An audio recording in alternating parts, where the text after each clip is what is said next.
یہ رمضان کا مبارک مہینہ سارے مہینوں کا سردار ہے۔ اس مہینے کی رحمت کی، بخشش کی، مغفرت کی اور اس کی برکتوں کی کوئی حد نہیں ہے۔ اس مہینے کے بارے میں حضرت علی رضی اللہ عنہ فرماتے ہیں، اگر اللہ پاک کو اس امت کو بخشنا نہ ہوتا تو اسے رمضان کا مبارک مہینہ نہ عطا فرماتے۔ تو ایسا بابرکت مہینہ ہے۔ حضرت موسیٰ علیہ السلام نے اللہ پاک سے عرض کیا، یا اللہ، کیا مجھ سے بھی زیادہ تیرے کوئی قریب ہو سکتا ہے؟ میں تجھ سے براہ راست بات کرتا ہوں۔ تو اللہ پاک نے فرمایا، اے موسیٰ، جب تم مجھ سے بات کرتا ہے تیرے اور میرے درمیان تو نور کے 70,000 پردے موجود ہیں، لیکن ایک تیرے بعد میں ایک میرا پیغمبر آنے والا ہے، محمد مصطفیٰ صلی اللہ علیہ وسلم، ان کے بارے میں تو چھوڑ، میں ان کی امت کے بارے میں تجھے بتاتا ہوں۔ ان کی امت کے اوپر ایک مہینہ میں فرض کروں گا، رمضان کا مہینہ۔ اس کے اندر جب وہ روزے رکھیں گے، روزہ رکھنے کے بعد جب وہ افطار کریں گے، تو افطار کے وقت میں جب کھانا پینا ان کے سامنے رکھا ہوا ہوگا، تو افطار کے وقت میں جب وہ مجھ سے دعا مانگیں گے تو اس وقت میں ان کے اتنے قریب ہوں گا کہ ان کے اور میرے درمیان میں ایک بھی پردہ موجود نہیں ہوگا۔ تو اب سوچو تو صحیح کتنا زبردست مہینہ ہے۔ اس کے بارے میں حضرت ابن عباس رضی اللہ عنہ کی روایت ہے کہ انہوں نے اللہ کے رسول جناب محمد مصطفیٰ صلی اللہ علیہ وسلم کو فرماتے ہوئے سنا کہ جنت کو رمضان شریف کے لیے خوشبو کی دھنی دی جاتی ہے، اور شروع سال سے لے کر آخری سال تک رمضان کے خاطر سجایا جاتا ہے، آراستہ کیا جاتا ہے۔ مگر اور پس جب رمضان کی پہلی رات ہوتی ہے تو اللہ پاک کے عرش کے نیچے سے ایک ایسی ہوا چلتی ہے، اس ہوا کا نام ہے مسیرہ۔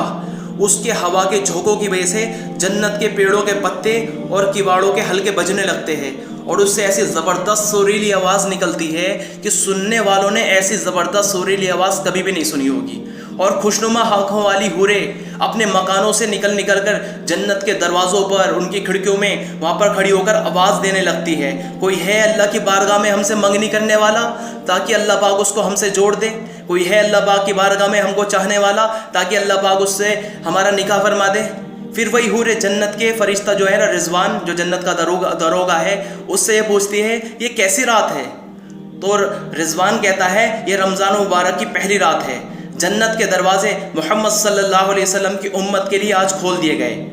اور اللہ پاک رضوان سے یوں فرماتے ہیں کہ جنت کے دروازے کھول دے، اور جو جہنم کا داروغہ ہے اس کا نام ہے مالک، تو اس سے اللہ پاک یوں فرماتے ہیں کہ محمد صلی اللہ علیہ وسلم کی امت کے روزے داروں پر جہنم کے دروازے بند کر دے۔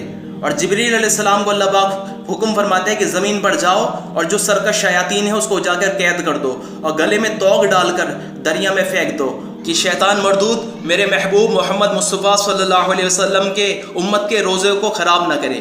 اور اللہ کے رسول جناب محمد مصطفیٰ صلی اللہ علیہ وسلم نے یہ بھی فرمایا، جس کا مفہوم ہے کہ اللہ پاک رمضان کی ہر رات میں ایک منادی یعنی اعلان کرنے والوں کو یہ حکم فرماتے ہیں کہ 3 مرتبہ آواز دے، ہے کوئی مانگنے والا جس کو میں عطا کروں؟ ہے کوئی توبہ کرنے والا کہ میں اس کی توبہ قبول کروں؟ ہے کوئی مغفرت چاہنے والا کہ میں اس کی مغفرت کروں؟ کون ہے جو غنی کو قرض دے، کہ ایسا غنی جو غریب نہیں ہے، اور ایسا کہ پورا ادا کرنے والا ہو اور ذرا بھی کمی نہیں کرتا۔ اور اللہ پاک ہر افطار کے وقت پہ ایسے 10 لاکھ آدمیوں کو جہنم سے خلاصی مرحمت فرماتے ہیں، یعنی آزاد کر دیتے ہیں جو لوگ جہنم کے مستحق ہو چکے تھے۔ تو اللہ پاک ایسے لوگوں کو 10 لاکھ لوگوں کو اللہ پاک جہنم سے آزاد کرتا ہے ہر افطار کے وقت پر۔ اور جب رمضان کی آخری دن ہوتا ہے، آخری افطار، تو پہلے روزے سے لے کر یعنی پہلے افطار سے لے کے آخری افطار تک جتنے لوگ اللہ پاک نے آزاد کرے جہنم سے، ان سب کے برابر اللہ پاک آخری افطار کے وقت پر اللہ پاک جہنم سے آزاد کرتا ہے۔ اور اسی مہینے کے اندر ایک رات آتی ہے شب قدر، جو ہزاروں مہینے سے افضل ہے۔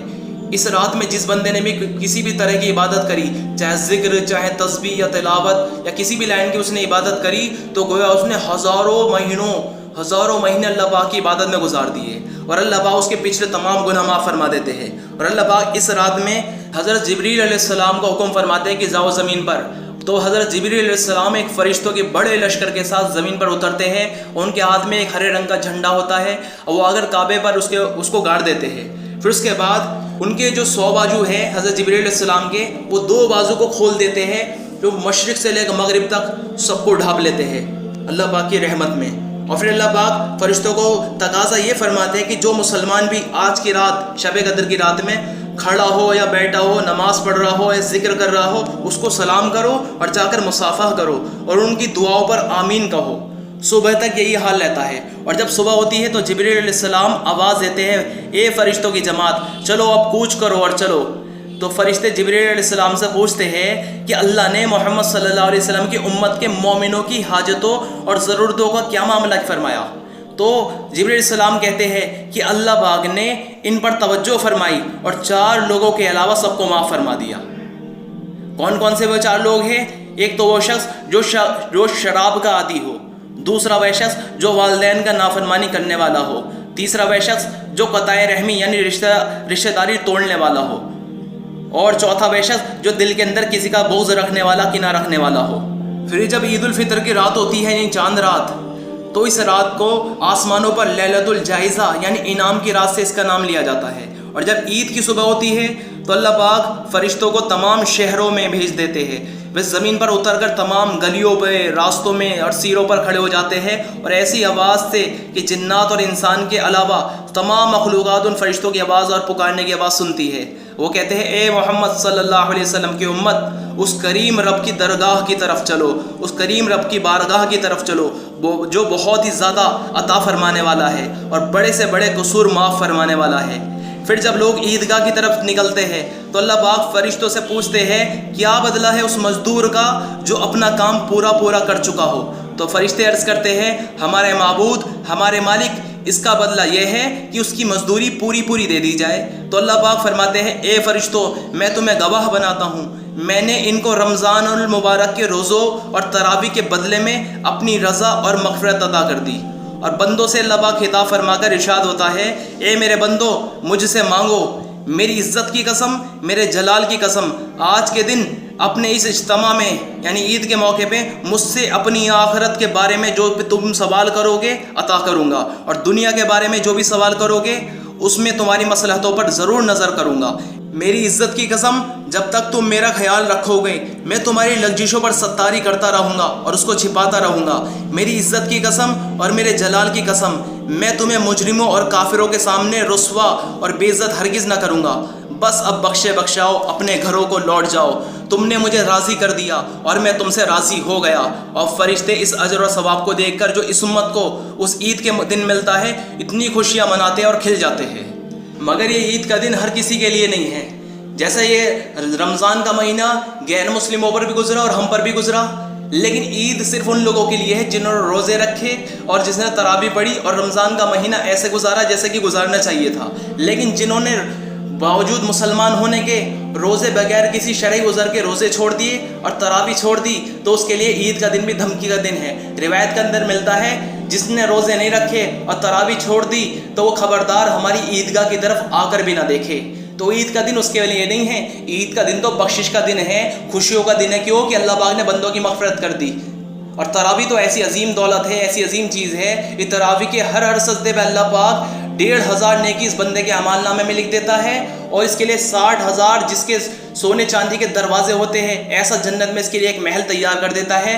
اور ہر سجدے میں اس کے لیے اللہ پاک جنت میں کھجور کا پیڑ لگا دیتے ہیں جس کے نیچے ایک عربی گھوڑا 500 سال تک ابھی اگر دوڑتا رہے جب بھی جا کے اس کی ایک سائیڈ بھی پوری نہ ہو، تو اتنا بڑا اللہ پاک اس کے لیے کھجور کا درخت لگا دیتے ہیں۔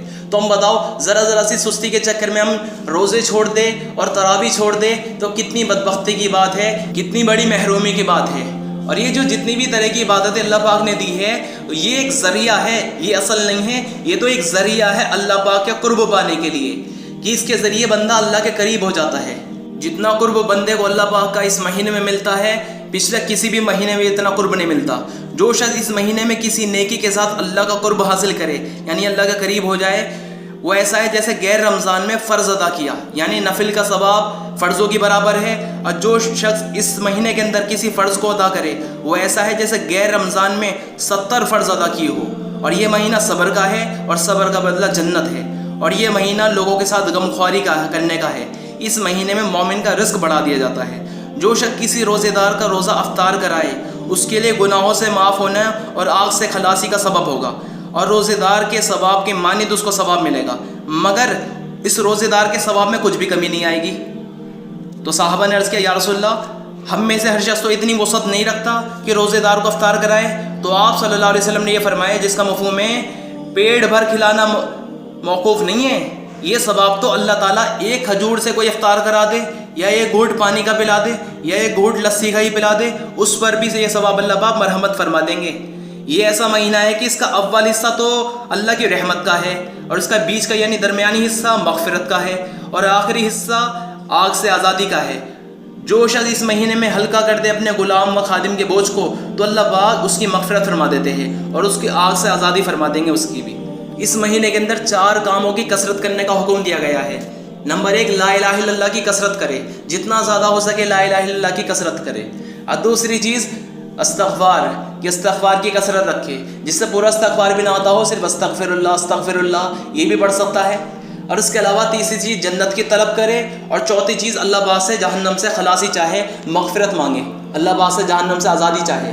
تو یہ 4 کام کی کثرت کرنے کا حکم دیا گیا ہے۔ اور ویسے بھی جنت اور جہنم کے بارے میں بھی تو ویسے بھی غیر رمضان کے لیے بھی روایت ہے، جو بندہ صبح اور شام، دن میں صبح میں 3 مرتبہ اور شام میں 3 مرتبہ جنت کی طلب کرے اور جہنم سے 3 مرتبہ پناہ مانگے، تو جنت خود کہتی ہے یا اللہ اسے مجھے عطا فرما، اور جہنم خود کہتی ہے اللہ پاک سے یا اللہ اس بندے کو مجھ سے دور فرما۔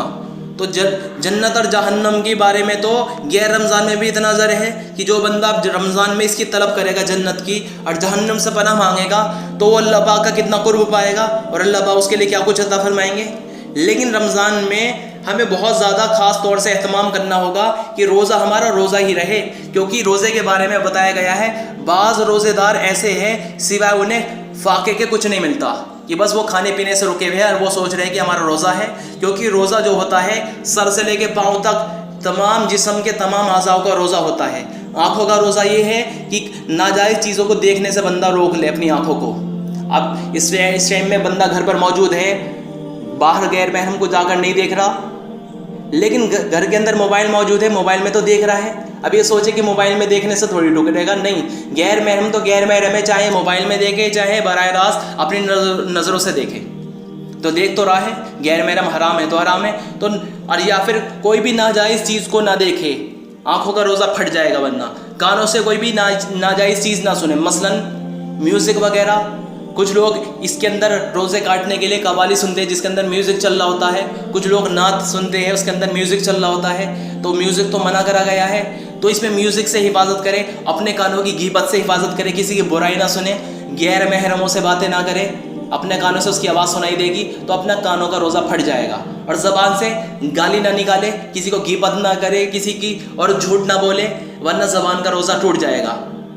اور اس کے علاوہ اپنا ہاتھوں کو ناجائز چلانے سے روکے، شرمگاہ کی حفاظت کرے، پورے جسم کے اور اپنا دماغ کی گندی سوچ سے حفاظت کرے، پورے جسم کے تمام اعضاء کی حفاظت کرنے، ورنہ روزہ پھٹ جائے گا۔ یہ سوچے گا کہ میرا روزہ ہے اور اللہ کی بارگاہ میں سوائے سے فاقے کا کچھ بھی نہیں ملے گا۔ رمضان المبارک کے اندر 2 عورتوں کے پیٹ میں اتنا درد ہوا کہ مرنے کے قریب ہو گئی۔ اللہ کے رسول کو بات بتائی گئی تو اللہ کے رسول نے 2 پیالے بھیجے اور کہا کہ ان سے الٹی کرواؤ۔ جب انہوں نے الٹی کری تو گوشت کے پیس نکلے خون میں تر، تو وہ حیران ہو گئی، ہم نے تو گوشت کھایا نہیں۔ تو ہمارے نبی نے فرمایا جس کا مفہوم ہے کہ انہوں نے غیبت کری ہے۔ تو جس کی غیبت کری جاتی ہے اس کا مرا ہوا گوشت پیٹ کے اندر پہنچ جاتا ہے، اس سے روزہ ختم ہو جاتا ہے۔ تو اس لیے اس کی خاص طور سے حفاظت کرے، خاص طور سے۔ ایسا نہ ہو کہ ہم پردھان منتری کی غیبت کر رہے ہو، غیبت کسی کی بھی حلال نہیں ہے، چاہے وہ کوئی مسلمان ہو چاہے غیر مسلم ہو۔ ہم پتہ چلا گھروں میں بیٹھ کے پولیس والوں کی غیبت کر رہے ہو، پردھان منتری کی غیبت کر رہے ہو، غیر مسلموں کی غیبت کر رہے ہو۔ غیبت تو غیبت ہی ہے، اب وہ حرام ہے تو حرام ہے۔ اس لیے ہمیں اپنے روزے کی حفاظت کرنی ہوگی۔ اور یہ رمضان کا مہینہ اللہ پاک نے اس لیے دیا ہے تاکہ ہم متقی بن جائے، یعنی اللہ پاک کے ولی بن جائے۔ اللہ پاک اپنی دوستی کا تاج ہمارے سر پر سجا دے۔ اللہ پاک نے اپنے قریب ہونے کے لیے مہینہ دیا ہے۔ بہت سارے لوگ شیطان کو بلیم کرتے ہیں کہ شیطان گناہ کرواتا ہے، تو اللہ پاک اس مہینے کے اندر شیطان کو قید کر دیتے ہیں۔ اب یہاں پر بچی اندر کی نفس کہتے ہیں اندر کے شیطان کو۔ اب ہمارے اندر کی نفس ہمیں گندے خیالات اور گناہوں کی طرف اکساتی ہے کہ یہ کر اور یہ کر یہ کر۔ جو لوگ شیطان کو بلیم کر رہے تھے تو اللہ پاک نے شیطان کو بند کر دیا کہ انہیں بندے کو جو ہے مجھ سے دور نہ کرے۔ اور دوسری چیز، اس کی نفس کو روکنے کے لیے اللہ پاک نے روزہ رکھوا دیا کہ نہ غلط دیکھے گا، نہ غلط سنے گا، نہ غلط بولے گا، نہ کچھ کھائے گا، نہ پیے گا، تو اس کی نفس کمزور ہونی شروع ہو جائے گی۔ اب اور روح کو طاقت پہنچانے کے لیے اللہ پاک نے اعمال بتا دیے کہ قرآن کی تلاوت کرے، ذکر کا اہتمام کرے، تسبیح تلاوت کرے، تو اس سے کیا ہوگا؟ روح مضبوط ہوگی، نفس کمزور ہو جائے گی، تو یہ اللہ کا اتنا قریب ہو جائے گا، اتنا قریب ہو جائے گا، اللہ پاک اسے اپنی ولایت کا تاج سے عطا فرما دے گا۔ اور تقوی پر اللہ پاک جو چیز دیتا ہے، اللہ پاک متقی بندے کو اللہ پاک جنت کا وعدہ فرمایا ہے، اور اللہ پاک نے اس سے محبت کا وعدہ فرمایا، اللہ پاک اسے اپنا محبوب بنا لیتا ہے متقی بندوں کو، اور اللہ پاک کے اس کے لیے مغفرت کے فیصلے فرما دیتا ہے، اس کے نیک کاموں کے ثواب کو بھی اللہ بڑھا دیتا ہے، اسے ہر تنگی سے بھی نجات عطا فرماتا ہے، اور اس کے کاموں میں آسانی بھی پیدا کر دیتا ہے، اور اسے ایسی جگہ سے رزق پہنچائے گا جہاں سے اسے گمان بھی نہیں ہوئے گا۔ تو اس وقت تو بہت ہی زیادہ آسان ہے، اللہ کے قریب ہونا، اللہ کا قرب پانا اور اللہ سے محبت کرنا اس کے لیے بہت ہی آسان ہے کہ بندہ آرام سے گناہ چھوڑ سکتا ہے اس وقت میں گھر میں رہ کر، اور نیکی کی کثرت کر سکتا ہے، ادھر ادھر ٹائم خراب کرنے کی بجائے۔ جن لوگوں کو قرآن آتا نہیں ہے وہ قرآن سیکھ سکتے ہیں اور اپنا ٹائم خراب کرنے سے روکے، اور اللہ کا قرب پانے کے لیے دعا بھی کرے، اور افطار کے وقت میں خاص طور سے دعا کرے، اور دعا میں ہم ادھر ادھر کی چیزیں مانگنے کے بجائے اللہ سے اللہ کو مانگے کہ اللہ تو مل جا، اور جس اللہ مل جائے گا اسے سب کچھ مل جائے گا۔ اور ایسا نہیں ہے کہ دنیا چیزیں نہ مانگے، دنیا کی چیزیں بھی مانگے، اپنی حاجتیں بھی مانگے، ضرورتیں بھی مانگے، لیکن خاص طور سے اللہ کا قرب چاہے کہ اللہ تو ہمیں اپنی دوستی دے دے اور اپنے قریب کر لے، اپنا محبوب بنا لے۔